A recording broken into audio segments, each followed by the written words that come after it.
முகாந்தரங்களை நிறைவேற்றும் ஆவியானவர். அதுதான் இன்றைக்கு என் பிரசங்கத்தின் தலைப்பு. அல்லேலூயா சொல்லுங்க. அப்போ முகாந்தரங்களை நிறைவேற்றுகிற ஆவியானவர். எல்லாரும் சத்தமா சொல்லுங்க.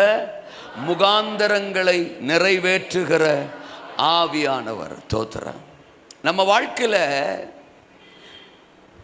நம்மளை குறித்து நமக்கு முகாந்திரம் இருக்கோ இல்லையோ, ஆனால் நம்மளை அழைச்சவருக்கு, நம்மளை அபிஷேகம் பண்ணவருக்கு நம்மளை குறித்து ஒரு மிகச்சிறந்த நோக்கம், மிகச்சிறந்த முகாந்தரம் இருக்கு. ஆமேனா?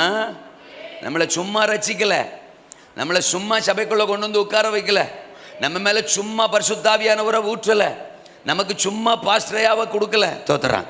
ஆண்டவர் தேவையில்லாமல் இந்த கூட்டங்களை நடத்தலை.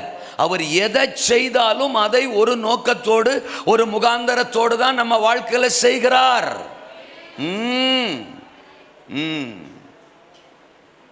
ஒருவேளை நம்மளை பற்றி ஒவ்வொருத்தருக்கும் ஒரு முகாந்தரம் இருக்கலாம், ஒவ்வொருத்தருக்கும் வேற வேற வேற வேற மாதிரி முகாந்தரம் இருக்கலாம். ஆனால் ஆவியானவருக்கு நம்மளை குறித்து, சபையை குறித்து, நம்ம குடும்பத்தை குறித்து ஒரு முகாந்தரம் இருக்கு. அந்த முகாந்தரத்தை நிச்சயமா அவர் நிறைவேற்றுவார். உங்களை பிடித்தவர், அழைத்தவர் உண்மையுள்ளவர். உங்களை தெரிந்து கொண்டவர், அபிஷேகித்தவர் உண்மையுள்ளவர். நீங்கள் ஆராதிக்கிறவர் சர்வ சக்தியுள்ள கர்த்தர். 1000 பேருக்கு 1000 முகாந்தரம் இருக்கலாம் என்னை பற்றி. ஆனா என்னை பற்றி ஒருத்தருக்கு ஒரு முகாந்தரம் இருக்கு. அதுதான் நடக்கும், அதுதான் நிறைவேறும். அப்படி தாவீது வாழ்க்கையில் யாருக்கெல்லாம் என்ன மாதிரி எல்லாம் முகாந்தரம் இருந்துச்சு அப்படின்னு ஒரு 4 விஷயங்களை சொல்ல போறேன். தாவீதை குறித்து யாருக்கெல்லாம் எப்படிப்பட்ட முகாந்தரம் இருந்தது. தோத்திரம். நம்ம வாழ்க்கையில் தேவனுக்கு எப்படிப்பட்ட முகாந்தரம் இருக்கு அப்படின்னு இன்னைக்கு உங்கள் முன்பாக 4 விஷயங்களை வைத்து நான் பிரசங்கிக்க போகிறேன். 1, தன்னலமான தகப்பனின் முகாந்தரம். சொல்லுங்க எல்லாரும் அந்த வார்த்தையா.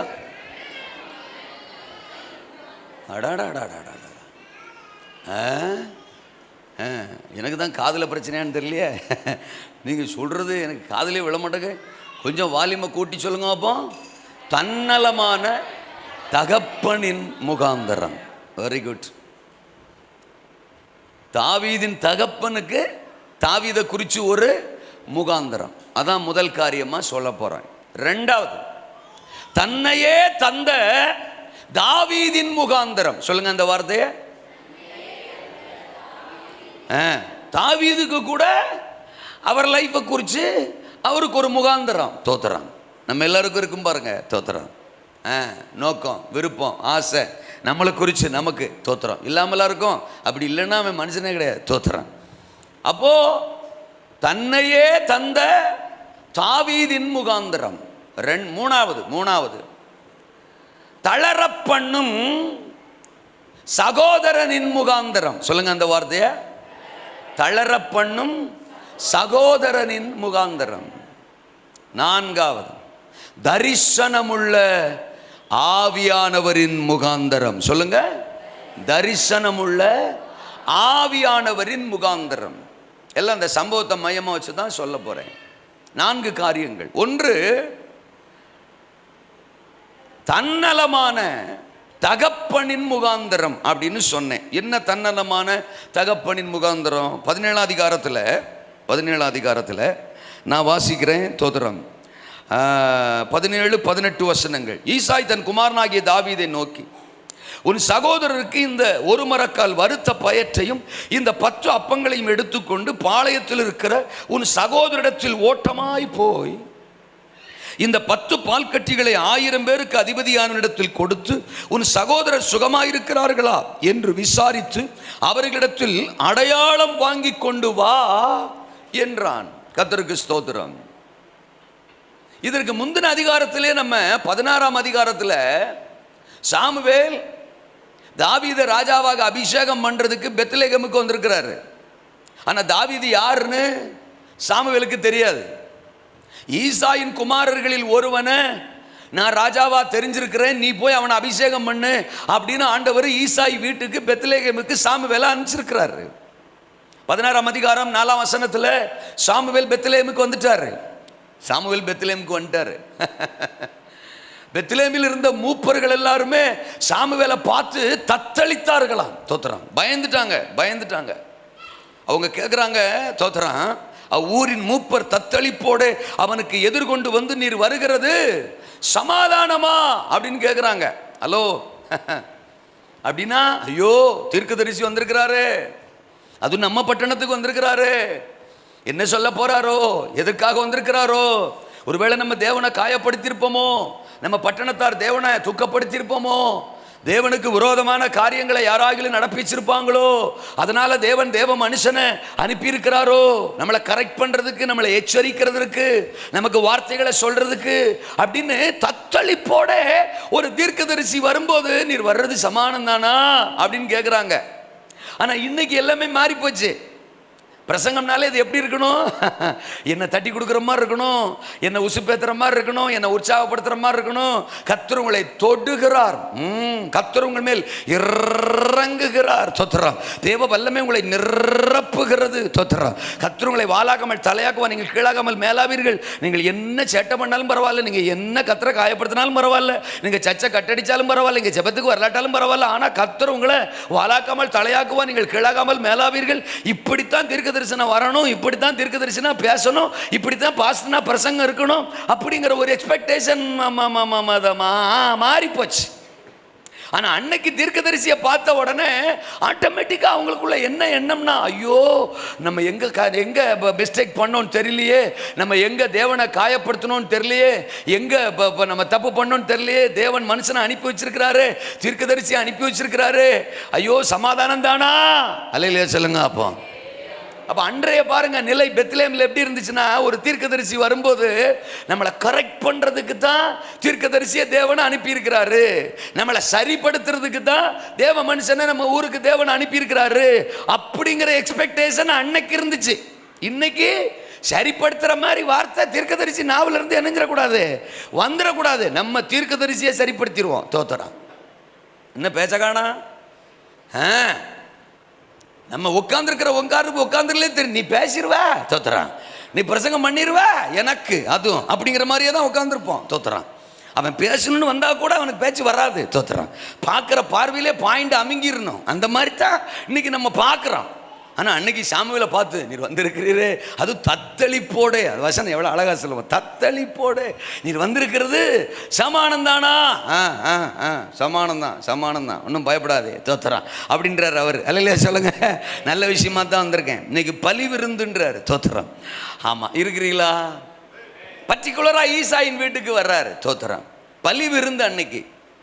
ஆனா பாருங்க, அன்னைக்கு கூட தாவீத ஆடு மேய்க்கிறதுக்கு அவங்க அப்பா என்ன செஞ்சிட்டாரு, அனுப்பி வச்சுட்டாரு. மூத்தவன் வர்றான், ஆள் நல்லா வாட்டை சாட்டமா இருக்கான், உயரமா இருக்கான், உருண்டையா இருக்கான். தொத்துறான், அவனை பார்த்த உடனே சாமுவேல் யோசிக்கிறாரு, இவனாத்தான் இருக்குமோ ராஜாவா, சூப்பரா இருக்கானே ஆளு, கொன்னு விடுவேன் கொதவளை நெரிச்சு. தோத்துறான், அவன் கிடையாது, நீ பார்க்குற மாதிரி நான் என்ன செய்ய மாட்டேன், பார்க்க மாட்டேன். அல்லேலூயாவா? நீ தீர்க்கதரிசி தான், நீ ஏன் ஊழியக்காரன் தான், ஆனாலும் உன் பார்வை வேற, என் பார்வை வேற. தோத்துறான், எவ்வளோ அழகா சொல்றாரு பாருங்க. அல்லேலூயா சொல்லுங்க. அப்பா, நீ பார்க்குற மாதிரி கூட நான் பார்க்க மாட்டேன், ரிஜெக்ட் பண்ணு. அடுத்த ஆளு இவனா இருக்குமோ, வாய்ப்பில்லை ராஜா. அல்லேலூயா சொல்லுங்க. அப்பா, வரிசையா போயிட்டே இருக்கான், 7 பேரும் போயிட்டான். அடுத்து புள்ள இல்லை. தோத்துறான், அடுத்து புள்ள இல்லை. நான் நினைக்கிறேன் சாமுவேலுக்கு டவுட் வந்திருக்கும். தோத்துறான், சாமுவேல் இந்த இப்போ உள்ள தீர்க்கதரிசினா ஏதாவது அடிச்சு விடலாம். தோத்துறான். ஆனால் சாமுவேல் 11ஆம் வசனத்தில் கேட்பாரு, உன் பிள்ளைகள் இவ்வளவுதானா? அப்போ அவனுக்கே ஒரு டவுட்டுன்னு அர்த்தம், அட்ரஸ் மாதிரி வந்துட்டோமோ. தோத்துறான், அவன் எங்க அடுத்த பிள்ளை அவனை வர சொல்லு, அவன் எங்கே அப்படிலாம் கேட்கல, உன் பிள்ளைகள் இவ்வளவுதானா? தோத்துறான். ஆமாம், ஒருவேளை இல்லைன்னு சொல்லியிருந்தான்னா சாமுவேல் அடுத்து என்ன கேட்டிருப்பாரு, ஈசாயின்னு பேர் உள்ளமே பெத்லெஹேமில் வேற எவனாவது இருக்கிறானா அப்படின்னு போயிருப்பாரு ஆப்ஷனுக்கு. தோத்துறான். அல்லேலூயாவா? அப்போ சொல்கிறான், ஆமாம் ஒருத்தன் இருக்கான். தோத்துறான், அவன் ஆடு மேய்க்க அனுப்பி வச்சிருக்கிறான். ஏன்? ஆதாயம். ஈசாய் பாருங்க. தோத்துறான், ஒரு பள்ளி விருந்து, ஒரு சாமுவேல் வர்ற முக்கியமான நிகழ்வு. அன்னைக்கு கூட தாவீத தன்னுடைய நலனுக்காக பயன்படுத்திக்கணும்னு தான் நினைக்கிறான். நாங்கள் பார்த்துக்கிறோம், நீ போ, தொழில் பாதிக்கப்படக்கூடாது. இன்னைக்கு நீ போனா கலெக்ஷன், இன்னைக்கு போனா ஒரு ஆதாயம், இன்னைக்கு போனா ஒரு ஆசீர்வாதம், வேலைக்கு போ, சம்பாதிக்க போ, உன் பொறுப்பை நிறைவேற்ற போ, வேலையை பார்க்க போ அப்படின்னு அன்னைக்கு கூட கர்த்தருக்கு தோத்திரம். தன்னலத்தை, தன்னுடைய காரியத்தை நிறைவேற்றி கொள்ளணுங்கிற சிந்தை தான் ஈசாய்க்கு. இருக்கிறீங்களா? ஆமேனா? தன்னலம் உள்ள ஒரு தகப்பன். இங்க கூட பாருங்களேன், 17 அதிகாரத்தில் நம்ம படிச்சோம்ல, இப்ப கூட அவன் ஆடு மேய்ச்சிக்கிட்டு தான் இருக்கிறான். அண்ணன்மாரு 3 பேர் யுத்த களத்தில் இருக்கிறாங்க. அவங்கள போய் விசாரிச்சுட்டு இந்த பதார்த்தங்களை கொடுத்துட்டு வரணும். நல்ல விஷயம்தான், தப்பு கிடையாது. என் கேள்வி என்னன்னா, கனம் கோட்டார் அவர்களே, 3 பேர் யுத்த களத்தில் இருக்கான். தாவீது 8வது ஆளு, கடைசி புள்ள வீட்டில். அப்போ 3 அங்க 1 இங்க, இடையில ஒரு 4 இருக்குல்ல, தோத்துறான். அந்த 4 பேர் எங்க? இப்போ நம்ம போவேனா? தோற்றுறோம் அங்கே போகிறது கல்லையில சொல்லுங்க. அந்த 4 பேரில் ஒருத்தனை கூப்பிட்டு, என்னுடைய கேள்வி, எவனோ ஒருத்தனை கூப்பிட்டு, அவன் அங்கே ஆடு மேய்ச்சிட்டு இருக்கிறான்டா, நீங்கள் இப்போ திங்க தூங்கன்னு தானே இருக்கிய, இங்கே வா தோத்துறான், நீ ஒரு ஆள் போய் என்ன செய்ய, பார்த்துட்டு வா அப்படின்னு ஒருத்தனை அனுப்பியிருக்கலாம்ல, ஈசாய் அனுப்பியிருக்கலாம்ல, அனுப்பலை. அந்த வேலைக்கும் தாவீது தான் வேணும். இருக்கிறீங்களா? அந்த வேலைக்கும் தாவீது தான் வேணும். ஆடு மேய்க்கிறதுக்கும் அவன் தான் வேணும். சிலப்போ நம்ம வீட்டில் சொல்லுவோம் பாருங்க, என்ன வேலைக்கும் என்னையே அனுப்புங்க தோத்துறான், எல்லா வேலையும் நான் தான் செய்யணும் அப்படின்னு சொல்லுவோம் பாருங்க. அது என்னமோ சில வீட்டுகளில் அப்படித்தான். சிலர் கண்ணில் ஒருத்தன் விழுந்துருவான், தோத்துறான், அவன்கிட்ட தான் எல்லா வேலையும் சொல்லுவாங்க, தோத்துறான். வீட்டில் 6-7 டிக்கெட் இருக்கும், ஆனால் அவங்க பார்வை ஃபுல்லாக அந்த ஒரு பார்ட்டி மேலே மட்டும்தான். தோத்துறான், இங்கே வா, இங்கே வா, நீ போ, நீ போ, நீ போன்னே. இங்கே தாவீத தோத்துறான், அவன் ஏற்கனவே ஆடு மேய்ச்சிட்டு இருக்கான், இப்போவும் அவன் தான் போகணும். சரி அனுப்புங்க, தப்பு இல்லை. ஆனால் ஒன்று சொல்கிறான், அடையாளம் வாங்கி கொண்டு வா. எப்படி பார்த்தீங்களா? தோத்துறான். ஏங்க இவன் தான் போகணுமா? ஆனால் பாதி வழியிலே கட்டிச்சோறு அவுத்து தோத்துறான். எல்லாத்தையும் இவன் கட்டிட்டு இருக்கிறதெல்லாம் கதையை முடிச்சுட்டு அண்ணன்மாரு கொடுத்துட்டேன்ல தோத்துறான். அப்படின்னு இங்கே வந்து ஒரு கதையை அவுத்து விட்டுறக்கூடாதுல்ல அப்படின்னு அவங்க கிட்டத்தான் நீ போன அப்படின்னு அவர்களிடத்திலிருந்து ஒரு அடையாளம் வாங்கி கொண்டு வா.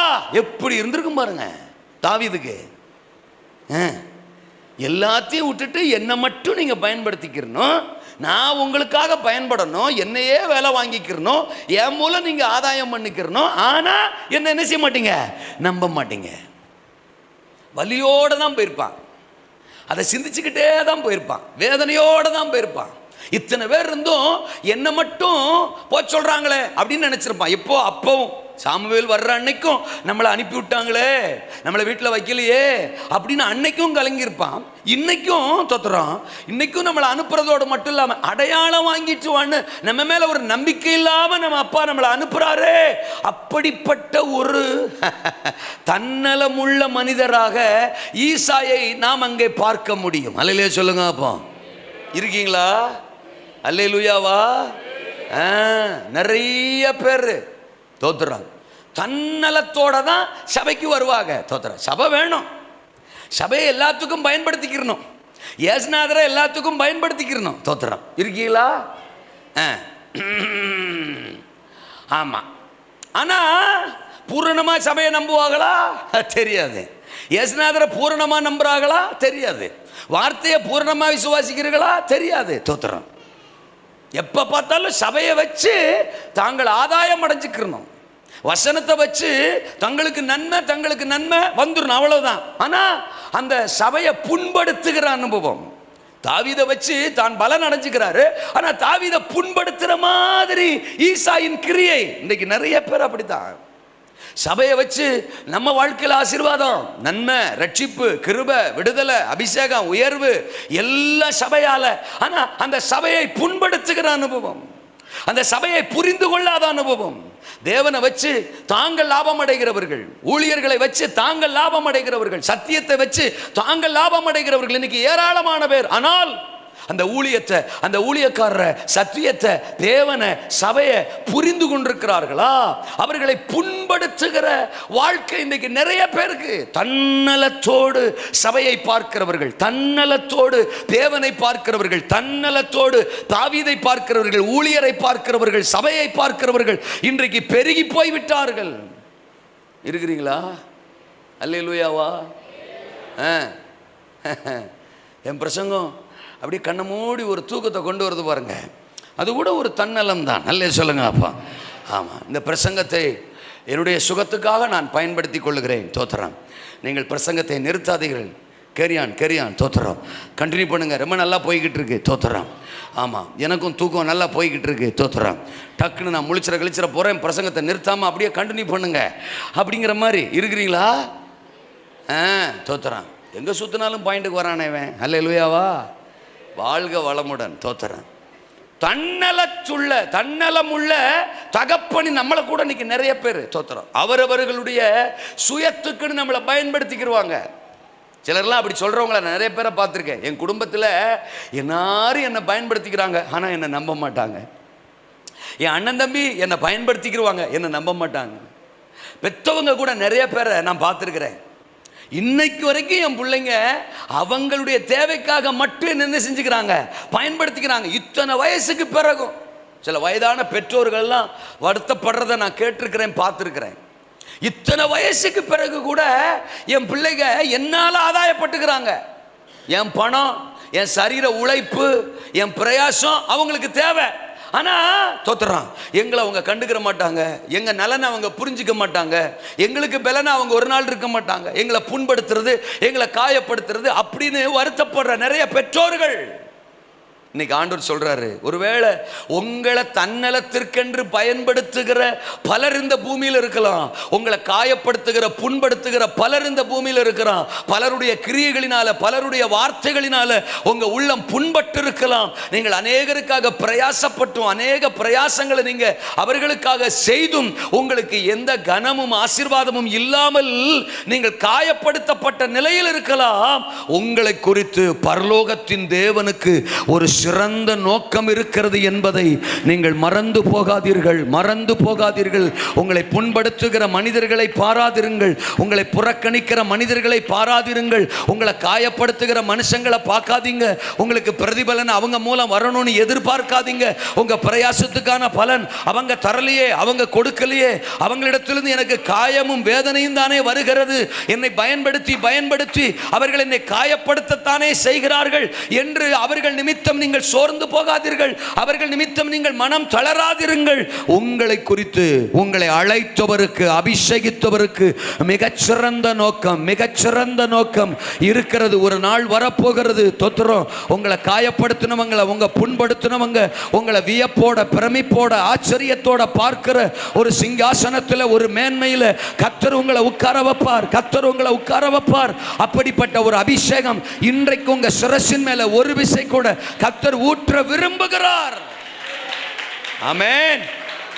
இந்த தாவீதா என் மகனா? தோத்துறான். என் சுயநலத்துக்குன்னு நான் பயன்படுத்திக்கிட்ட என் பிள்ளையா? அவனை நான் புரிஞ்சிக்கவே இல்லையே, அவனை பலமுறை புண்படுத்தி இருக்கிறனே, அவனை நம்ப மாட்டேனே, அவனை காயப்படுத்துகிற வார்த்தைகளை பேசியிருக்கிறனே, அவன் விரும்பியும் என் விருப்பத்தை தானே அவனுடைய வாழ்க்கையில் நான் நிறைவேற்றிக்கிட்டேன் அப்படின்னு ஈசாய் ஒரு நாளில் தாவீது ராஜாவா உட்கார்ந்திருக்கும் போது அதை பார்த்து ஆச்சரியப்பட்டிருப்பார். நான் நினைச்சு கூட பார்க்கலையே, இந்த மகன் தோத்துறான், இந்த தாவீது இஸ்ரவேலுக்கே ராஜாவா வருவான், இவனை குறித்து தேவனுக்கு இப்படி ஒரு திட்டம், இப்படி ஒரு முகாந்திரம் இருக்கும்னு நான் நினைச்சு பார்க்கலையே. எத்தனை பேருக்கு நான் சொல்றது புரியுது? அல்லேலூயாவா? உங்களை பறித்து மனிதர்களுக்கு ஒரு முகாந்திரம் இருக்கலாம், உங்களை காயப்படுத்துறவங்களுக்கு ஒரு முகாந்திரம் இருக்கலாம், தன்னலம் உள்ள இருதயம் உள்ளவர்களுக்கு ஒரு முகாந்திரம் இருக்கலாம். ஆனா உங்களை படைச்ச சர்வ வல்லவருக்கு ஒரு மிகச்சிறந்த முகாந்திரம், அவர்கள் கண்களே பார்த்து ஆச்சரியப்படுற மாதிரி தேவ முகாந்திரம் உங்க வாழ்க்கையில வெளிப்பட போது, தேவ திட்டம் உங்க வாழ்க்கையில வெளிப்பட போது. அப்ப அவங்க கண்டு பிரமிப்பாங்க. எத்தனை பேருக்கு நான் சொல்றது புரியுது? அல்லேலூயாவா? தன்னலமான தகப்பனின் முகாந்திரம். ரெண்டாவது நான் சொன்னேன், தன்னையே தந்த தாவீதின் முகாந்திரம். தாவீதுக்கு ஒரு முகாந்திரம் அந்த சம்பவத்தில். ஆனால் அதுக்கு முன்னால் ஒன்று சொல்கிறேன். அந்த பாயிண்ட்டு, தன்னையே தந்தவன் யாரு யாரு யாரு? சத்தமா சத்தமா, தாவீது. அபிஷேகம் உள்ளவனுக்கும் அபிஷேகம் இல்லாதவனுக்கும் நிறைய வித்தியாசம் இருக்கு. சாமுவேல் வர்ற அன்னைக்கு கூட நீ ஆடு மேய்க்க போ, சரிங்கப்பா, தோத்துறேன், சரிங்கப்பா. இப்போ ஆடுகளை விட்டுட்டு வா, சரிங்கப்பா. யுத்த களத்துக்கு போயிட்டு வா, சரிங்கப்பா. இந்த பதார்த்தங்கள்லாம் அண்ணன் போய் கொடுத்துட்டு வா, சரிங்கப்பா. அடையாளம் வாங்கிட்டு வா, சரிங்கப்பா. என்ன தகப்பன் சொல்றாரோ சரிங்கப்பா, ஓகேப்பா, செய்யறேன்ப்பா. ஒரு வார்த்தை கூட ரெண்டு கோணத்திலையும் தாவீது பேசல. எப்படி? இவன் கடைசி பிள்ளை, கொஞ்சம் செல்லமா, டாடி அப்பா நான் தான் போகணுமா, என்னையும் போக சொல்றீங்க, தோத்துறான், எனக்கு ஏற்கனவே வேலை இருக்கு, என்னவே வேலை வாங்குறீங்க, நீங்க வேற யாரையாவது அனுப்பி வைக்க கூடாதா, இன்னைக்கு ஒரு நாள் ப்ளீஸ் டாடி அப்படின்னு சாமுவேல் வந்த அன்னைக்கும் அவன் சொல்லல. இப்ப யுத்த காலத்துக்கு போக சொல்லும் போதும் அவன் சொல்லல. இன்னொரு ஆங்கிள், அதெல்லாம் முடியாது, நான் என்னத்துக்கு போகணும், நான் போக மாட்டேன், அவன் என்னத்துக்கு இருக்கான், ஆமா தின்னுக்கிட்டு தடிமாடு மாதிரி உட்கார்ந்து இருக்கிறான், அவனை நீங்க அனுப்பக்கூடாது, எப்ப பார்த்தாலும் என்னவே அனுப்புறீங்க, முடியாது, நான் செய்ய முடியாது அப்படின்னு வீட்டுகள்ல தோத்துறா பிள்ளைய சொல்லுது பாருங்க. அந்த ஆங்கிள்லையும் தாவீது சொல்லல. அல்ல சொல்லுங்க. அப்போ ஒரு மாதிரி ரெக்வஸ்ட் பண்ணியும் தாவீது பேசல, கொஞ்சம் அரகண்டாவும் தாவீது என்ன செய்யல, பேசல. அப்பா சொல்லிட்டார். அல்ல சொல்லுங்க.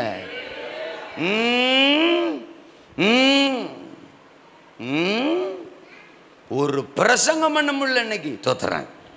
ஆமா, உடனே மூக்கு 3.5 கிலோவுக்கு என்னஞ்சிருது, வீங்கிருது. அவங்கள டச் பண்ற மாதிரி, அவங்கள தொடுற மாதிரி, அவங்களுக்கு சரிப்படுத்துற மாதிரி ஒரு வார்த்தை வந்துட்டா, ஆமா பிரசங்கம் பிரசங்கம் அப்படின்றோம், தோத்துறோம். பிரசங்கார் மேல கோவம், பாஸ்ட் மேல கோவம், சபை மேல கோவம். அந்த பிரசங்கத்துக்கு பக்கத்துல ஒரு ஆள் கை தட்டினா அந்த ஆள் மேல ஒரு டென்ஷன், தோத்துறோம். கை தட்டுறாவாரு. அல்லேலூயா சொல்லுங்க. ஏன்? அவங்கள டச்சிங்கா இருக்கு, தோத்துறோம். அவங்கள அந்த பாயிண்ட் குத்திட்டதுனால, ஆமா எல்லாரையுமே குத்தி கொல்லணுங்கிற அளவுக்கு நமக்கு என்ன ஆயிருது, கோபமும் வேகமும் வந்துருது. ஆனா பரிசுத்தாவி அபிஷேகம் ஊற்றப்பட்ட நேரத்தில் அதே அக்கா ஒரே ஆவில நிரம்பி அன்னிவாசலாம் பேசியிருக்கோம். ஆனா இப்ப பிரசங்க நேரத்தில் பிரசங்கார் மேல கோபம், ஏன்? இருக்கிற விஷயத்தை சுட்டி காண்பிச்சுட்டு ஆகலாம். அல்லையா சொல்லுங்க. ஒரு வார்த்தைக்கு கீழ்ப்படிய இன்னைக்கு சபைக்கு மனசு இல்ல, தோத்துறான். ஒரு பிரசங்கத்துக்கு விட்டு கொடுக்க இன்னைக்கு சபைக்கு மனசு இல்ல. அந்த ஆளை மன்னிச்சிரு, முடியாது. உபவாசத்துக்கு வா, முடியாது. ஜெபம் பண்ண முடியாது, தோத்துற. ஊழியத்துக்கு வா, முடியாது. எல்லாத்துக்கும் எதிராக பேசுகிற மனநிலை இன்னைக்கு பெருகிட்டு.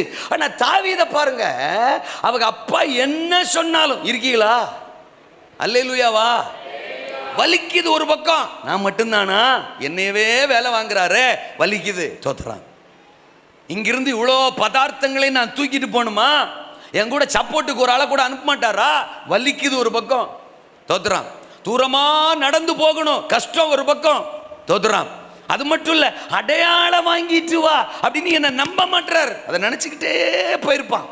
அது அவன் மனசை விட்டு போயிருக்குமா கடைசி வரைக்கும் தெரியல, தோத்துறான். இப்படி சொன்னாரே, தோத்துறான். அந்த வலியோட தான். ஆனாலும் அது வலிக்கிறதா இருந்தாலும் கஷ்டமா இருந்தாலும் அப்பா சொல்லிட்டாரு, தகப்பன் சொல்லிட்டாரு, என்னை நம்பி சொல்லிட்டாரு, என்னை பார்த்து சொல்லிட்டாரு, என்கிட்ட சொல்லிட்டாரு. It's my responsibility to obey. என்னுடைய பொறுப்பு அவருடைய வார்த்தைக்கு நான் கீழ்ப்படியணும். கையை உயர்த்தி ராமேன்னு சொல்லுங்க. அல்லேலூயாவா? ஹலோ. தன்னையே தருகிற ஒரு அனுபவம். இது சும்மா வரல தாவீதுக்கு. அவன் மேல இருந்த அபிஷேகம், அவனுக்குள் இருந்த துதியின் ஆவி, அவனுக்குள் இருந்த தேவ உறவு, எக்காலத்திலும் கர்த்தரை துதிக்கிறவன், எப்பொழுதும் அவர் துதி அவன் வாயில் இருக்கும். கர்த்தரோட நெருக்கத்துல உறவில் இருக்கிறவன், அபிஷேகத்தை சுமக்கிறவன், பரிசுத்த ஆவியானுடைய உறவில் இருக்கிறவன், தேவ சத்தம் வரும்போது, தகப்பனுடைய வார்த்தை வரும்போது அவனால் அதற்கு கீழ்ப்படியாமல் இருக்கவே. எதுவுமே நம்ம பலத்துல செய்யறோம்னு நினைக்காதீங்க. அந்த அபிஷேகம் இருக்கு பாருங்க, அந்த அபிஷேகம் செய்யற வேலை. அபிஷேகம் இருந்தா ஆராதனையை மிஸ் பண்ண மாட்டோம். அபிஷேகம் இருந்தா முழங்கால முடக்குவோம். அபிஷேகம் இருந்தா அவரை துதிச்சுக்கிட்டே இருப்போம். அபிஷேகம் இருந்தா என்ன வார்த்தை நமக்கு நேரா வந்தாலும் அதுக்கு செவி கொடுப்போம், அதுக்கு கீழ்ப்படிவோம், சரண்டர் ஆவோம். அப்படி அவன் சரண்டர் ஆனதுனால என்ன நடந்துச்சு தெரியுங்களா? ஒவ்வொரு வார்த்தைக்கும் தகப்பன் சொல்ற ஒவ்வொரு வார்த்தைக்கும் அவன் கீழ்ப்படுறதுனால என்ன நடந்துச்சு தெரியுமா? முதல்ல அந்த 16ஆம் அதிகாரத்தில் நான் ஏற்கனவே சொன்னதான், அப்பா சொல்லிட்டாருன்னு அவர் வார்த்தைக்கு கீழ்ப்படிஞ்சு இப்போ எங்க ஆடு மேய்க்கிறதுக்கு போயிட்டான். இப்ப சாமுவேல் சொல்றாரு 11ஆம் வசனத்துல, அப்படியா ஒருத்தர் இருக்கானா ஆடு மேய்க்க அனுப்பிச்சிருக்கியா? ஆமா தோத்துறோம்.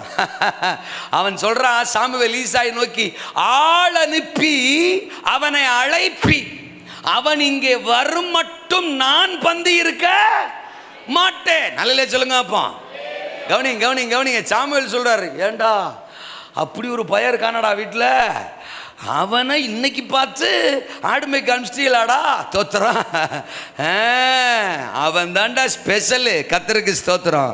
இன்னைக்கு கூட நீ சொல்ற வார்த்தையை கேட்டு தகப்பன் சொல்லிட்டாரேன்னு கீழ்ப்படிஞ்சு கிளம்பி போயிருக்குது அந்த புள்ள. அவன் அழைச்சிட்டு வா. தோத்துறான்.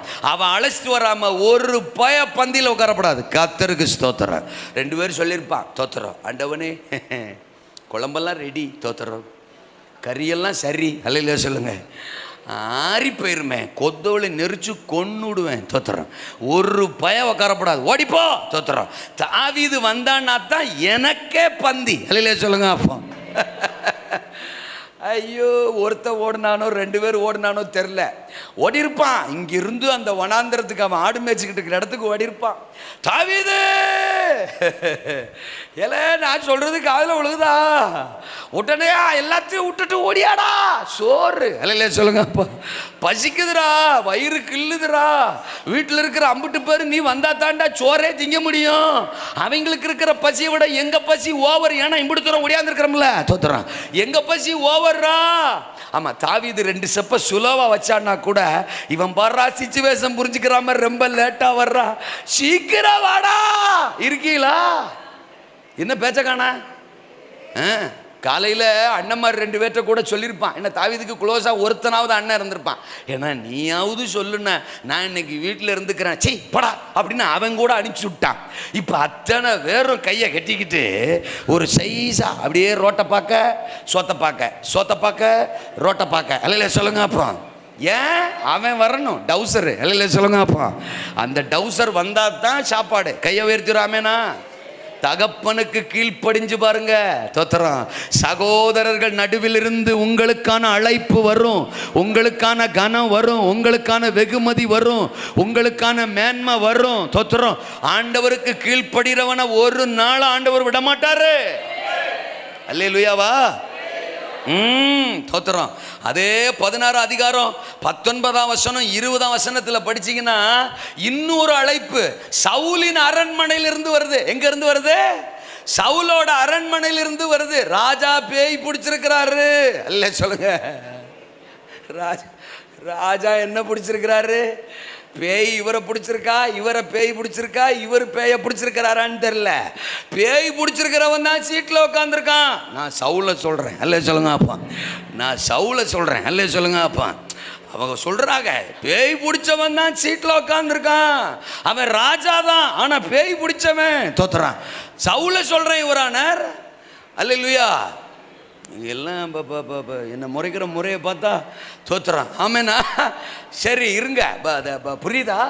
இப்போ ஒடியாரான் ஒரு குரூப்பு, தோத்துறான். ராஜா பேய் பிடிச்சிருக்கு, தோத்துறதுக்கு நான் என்ன பண்ணணும்? தோத்துறான். நீங்கள் ஒன்றும் இல்லை, இந்த வீட்டில் ஒரு டவுசர் இருக்கான், அல்ல சொல்லுங்க. அப்போ தாவீது தகப்பனுடைய சத்தத்துக்கு கீழ்ப்படுகிறவன், தகப்பன் என்ன சொன்னாலும் தன்னை அர்ப்பணிக்கிறவன், அவனை இப்போ ராஜா அழைச்சிட்டு வர சொல்லியிருக்கிறாரு. அரண்மனையிலிருந்து ஒரு அழைப்பு. எத்தனை பேருக்கு நான் சொல்றது புரியுது? சகோதரர்கள் நடுவில் இருந்து ஒரு அழைப்பு, சவுலின் அரண்மனையிலிருந்து ஒரு அழைப்பு. ஆமெனா? தகப்பனுக்கு கீழ்ப்படுகிறவன், தன்னையே தருகிறவன், அவனுக்கு எப்படி அழைப்பு பார்த்தீங்களா? அவனுக்கு எப்படி உயர்வு பார்த்தீங்களா? கீழ்ப்படிஞ்சு பாருங்க, தோத்துறான். ஆண்டவர் வார்த்தைக்கு செவி கொடுத்து பாருங்க. உயர்வும் கனமும் சிங்காசனமும் மேன்மையும் அழைப்பும் ஆச்சரியமும் ஆசீர்வாதமும் ஐஸ்வர்யமும் உங்களை நீங்க இருக்கிற இடத்துக்கு தேடி வரும். எல்லாத்தையும் தாண்டி இப்போ யுத்த களத்துக்கு போறார். யாரு? தாவீது. நம்ம இந்த சம்பவத்தெல்லாம் நல்லா தெரியும், நமக்கு தெரியும். தோத்துறான். அவங்க அப்பா அனுப்பி வைக்கிறாரு, இவன் அங்கே போகிறான், காரியத்தை பார்க்குறான், அப்புறம் இவனே எழும்புறான், இவனே இப்போ கோலியாத்தை வீழ்த்துறான். அதெல்லாம் இருக்கட்டும். ஆனால் கூட்டி கழித்து பார்த்தா ஒரு விஷயம் நமக்கு கன்ஃபார்ம். என்ன கன்ஃபார்ம் தெரியுமா? தேவனே, ஆமாம், தாவீது நீ வந்தா தாண்டா இங்கே கதை நடக்கும். சவுல் ஒரு சைஸா நிற்கிறான்டா, அப்னேர் ஒரு சைஸா நிற்கிறான்டா, யுத்த புருஷர்கள் எல்லாம் பயந்துக்கிட்டு நிற்கிறான், கோலியாத்து ஒருத்தன் வந்து கொக்கரிச்சுக்கிட்டு இருக்கிறான், தேவ நாமமும் தூஷிக்கப்பட்டுக்கிட்டு இருக்கு. நீ வந்தா தான் இங்க இருக்கிற எல்லா பிரச்சனைகளுக்கு முற்றுப்புள்ளி வைக்கலான்னு தேவனே தாவீதை யுத்த களத்துக்கு தூக்கி கொண்டு வருகிறார். இப்ப இப்படி சொல்லலாமா? இப்படி சொல்லலாமா? சகோதரர் நடுவில் இருந்து ஒரு அழைப்பு, சவுலின் அரண்மனையில் இருந்து ஒரு அழைப்பு, சர்வவல்ல தேவனிடத்தில் இருந்தே ஒரு அழைப்பு. யாருக்கு யாருக்கு யாருக்கு யாருக்கு? தன்னையே தருகிற தாவீதுக்கு, தன்னையே அர்ப்பணிக்கிற தகப்பனின் சத்தத்துக்கு, தகப்பனின் சித்தத்துக்கு, தகப்பனின் விருப்பத்திற்கு தன்னை அர்ப்பணிக்கிறவனுக்கு சகோதரர்கள் நடுவில் இருந்தும் ஒரு ஹானர், ஒரு அழைப்பு. தொத்திரம். சவுலின் அரண்மனையில் இருந்தும் ஒரு அழைப்பு, ஒரு ஹானர். சர்வ வல்ல தேவனிடத்தில் இருந்து ஒரு அழைப்பு, ஒரு ஹானர். ஆமெனா? கீழ்ப்படிதலுக்கு அவ்வளோ மகிமை இருக்கு. தேவ சத்தத்துக்கு விட்டு கொடுக்கறதுக்கு அவ்வளோ மகிமை இருக்கு. ஊழியக்காரன் பிரசங்கம் பண்ணும்போது ஒரு ஆமீன் சொன்னா கூட அவ்வளோ மகிமை இருக்கு. அவன் பிரசங்கத்தோட எசைஞ்சு அல்லேலூயா சொன்னா ஒரு மகிமை இருக்கு. அப்படியே முறைச்சிக்கிட்டு உட்காராம தோத்துறோம். ஒரு ஆமீன் கூட முடிகிற வரைக்கும் நான் சொல்ல மாட்டேன், அப்படி ஒரு பொருத்தனையோடு வந்திருக்கிறேன் அப்படின்னு உட்காராம ஒவ்வொரு ஸ்டேட்மெண்ட் வரும்போதும் ஆமேன் அல்லேலூயா எஸ் இது கர்த்தர் பேசுகிறார் அப்படின்னு சொன்னாலே அதற்கான மேன்மையும் வெகுமதியும் உங்களை தேடி வரும்.